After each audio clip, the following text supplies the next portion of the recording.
check thoroughly by editors before ma-publish. Makaluma, but it will improve our vocabulary. Print media. Nandiyan ang radyo ng radyo at television.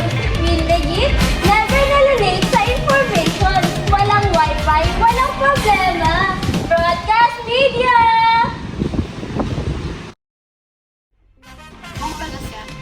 Ako nga pala si Broadcast Media. Introducing New Media! New Media, mabilis, interactive, sikat, ginagamit nyo ngayon. Hey, Panis! What's up mga Max? I am New Media!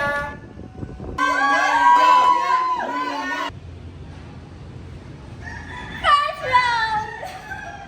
Go! Simula na ang round 1. Mabilisan ng balita. Go! Go! Ayan na, na-repost ko na. Si Anes may issue daw ng abet.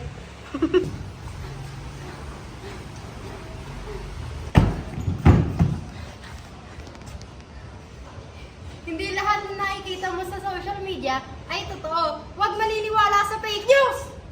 Go! Ano ba yung sabay balita na yun? Page 2 ata. Let's start with the round 2, shall we? Kanino kakakapit kung walang net? Do, nanonood daw ako eh. Second. Round!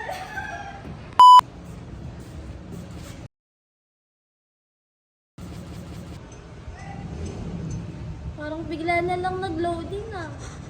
Ako, kahit may bagyo, walang signal, wag lang mabasa, mababasa mo ko. Okay na. Ako naman, antena lang ang kailangan mo. Okay na. Updated ka na! Round 3! Ready, guilty! Kanino nga ba dapat tayo magtiwala? Kanino nga ba? Lo, bata po na naman.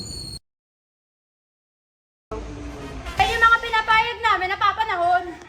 Well, mabilis ako. Maraming katotohanan kay... So, mas credible nga ako kasi nga chinecheck ako ng maigi bago i-publish. Asa mismong happenings kami. Credible kami. Well, it depends na lang sa people kung maniniwala sa akin o... Do I have to remind you na professionals kami at nandun kami mismo? Stop! Lahat kayo may silbi, pero may cons din, katulad na lamang sa print media.